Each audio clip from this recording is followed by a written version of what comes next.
ഹംപി പഴയ വിജയനഗര സാമ്രാജ്യത്തിൻ്റെ ഭരണസിരാകേന്ദ്രം. ഇതിഹാസത്തിലെ ബാലിസുഗ്രീവന്മാരുടെ തലസ്ഥാനമായിരുന്ന കിഷ്കിന്ധ, അതെ, ഇന്നത്തെ ഹംപി. ലോകത്തിലെ തന്നെ പുരാതനവും വികസിതവുമായ ഒരു മെട്രോ സിറ്റി തന്നെയായിരുന്നു ഇത്. ഇന്നിത് വിസ്മൃതിയിലാണ്ട ഒരു രാജധാനിയാണ്.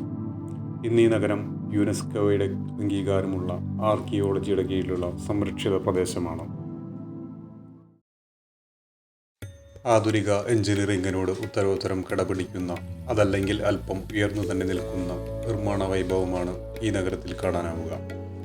ഇന്ത്യൻ വാസ്തുവിദ്യ കേവലം കന്നിമൂലയിലും സ്റ്റെപ്പിൻ്റെ എണ്ണവും ലാഭനഷ്ട കണക്കും മാത്രം ഒതുങ്ങിയതല്ല, മറിച്ച് ഒരു ഗ്രാമത്തിൻ്റെ, അതല്ലെങ്കിൽ പ്രദേശത്തിൻ്റെ, നഗരത്തിൻ്റെ സർവ്വതോമുഖമായ വികസന പ്രവൃത്തിയിൽ അടുക്കും ചിട്ടയും നൽകുന്ന നിർമ്മാണ സംസ്കാരത്തെ നിർദ്ദേശിച്ച് അത് കാലാതിവർത്തിയായി നിലനിർത്തുവാൻ വേണ്ടിയുള്ളതാണ് എന്ന് ഈ നഗരം നമുക്ക് സൂചന നൽകുന്നു.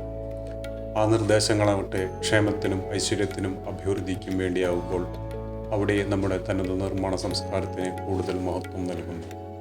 ഇത്തരത്തിൽ സങ്കീർണമാർന്ന ചെറിയതും വലുതുമായ ക്ഷേത്രങ്ങൾ, രാജകൊട്ടാരങ്ങൾ, കണ്ണഞ്ചിപ്പിക്കുന്ന ജ്യാമിതികളോടുകൂടിയ സ്നാനഘട്ടങ്ങൾ, അശ്വാലയങ്ങൾ, ആനപ്പന്തികൾ, വാണിജ്യ കേന്ദ്രങ്ങൾ, വഴിയങ്ങാടികൾ, വഴിയമ്പലങ്ങൾ, സത്രങ്ങൾ, മണിമണ്ഡപങ്ങൾ, ശുദ്ധജല വിതരണ സംവിധാനങ്ങൾ, കോട്ടക്കൊത്തളങ്ങൾ, ആയുധ സംഭരണശാലകൾ, വാനനിരീക്ഷണ കേന്ദ്രങ്ങൾ, ആസൂത്രിതമായ റോഡുകൾ എന്നുവേണ്ട ഒരു വികസിത നഗരത്തിന് വേണ്ട സർവ്വവും ഇവിടെ പ്രാചീന കാലത്ത് പണിതു വച്ചിട്ടുണ്ട്.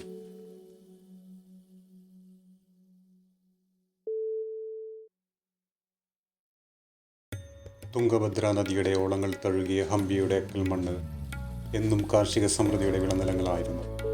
കൃഷി, വാണിജ്യം, ഭരണനിർവഹണം, മനുഷ്യവാസം എന്നിങ്ങനെ മേഖലകളാക്കി തിരിച്ച നഗരാസൂത്രണം ഇവിടെ കാണാം. മഹാന്മാരായ ബുക്കനും ഹരിഹരനും സ്ഥാപിച്ച ഈ ചെറുനാട്ടു രാജ്യം ശ്രീകൃഷ്ണദേവരായ ചക്രവർത്തിയുടെ കീഴിൽ സമ്പൽ സമൃദ്ധമായ വൻ സാമ്രാജ്യമായി മാറി. കലാവാസ്തുവിദ്യ, സംസ്കാരം എന്നിവ ഈ സാമ്രാജ്യത്തിനു കീഴിൽ വളർന്നു പന്തലിച്ചു. അതിന് മകുടോദാഹരണമാണ് ഹംപി. പരമ്പരാഗത വാസ്തുശൈലിയിൽ അധിഷ്ഠിതമായ എഞ്ചിനീയറിംഗ് വൈഭവവും പ്രതിമാശില്പകലയും സൂക്ഷ്മ നിർമ്മാണക്രമവും തുല്യമായി ഇവിടെ നിർമ്മാണ പ്രവൃത്തിയിൽ ആവിഷ്കരിക്കപ്പെട്ടു. വാസ്തുശില്പരത്നാകരം എന്ന പ്രാചീന ശില്പശാസ്ത്ര ഗ്രന്ഥത്തിൽ നിർദ്ദേശിക്കപ്പെട്ട രീതിയിൽ തന്നെ കൃത്യതയാർന്ന ഒരു സമ്പൂർണ്ണ നഗരം ഇവിടെ ശില്പികൾ പടുത്തുയർത്തി. ശില്പികളുടെ മാസ്റ്റർ പീസായ സപ്തസ്വരം പൊഴിക്കുന്ന ശിലാസ്തംഭങ്ങളും ഒറ്റക്കല്ലിൽ കൊത്തിയ ശില്പാലങ്കൃതമായ രാജരഥങ്ങളും 30 അടിയോളം ഉയരമുള്ള ഒറ്റക്കൽ ദീപസ്തംഭങ്ങളും വിജയസ്തംഭങ്ങളും ഈ നഗരത്തിൻ്റെ മാറ്റുകൂട്ടുന്നുണ്ട്.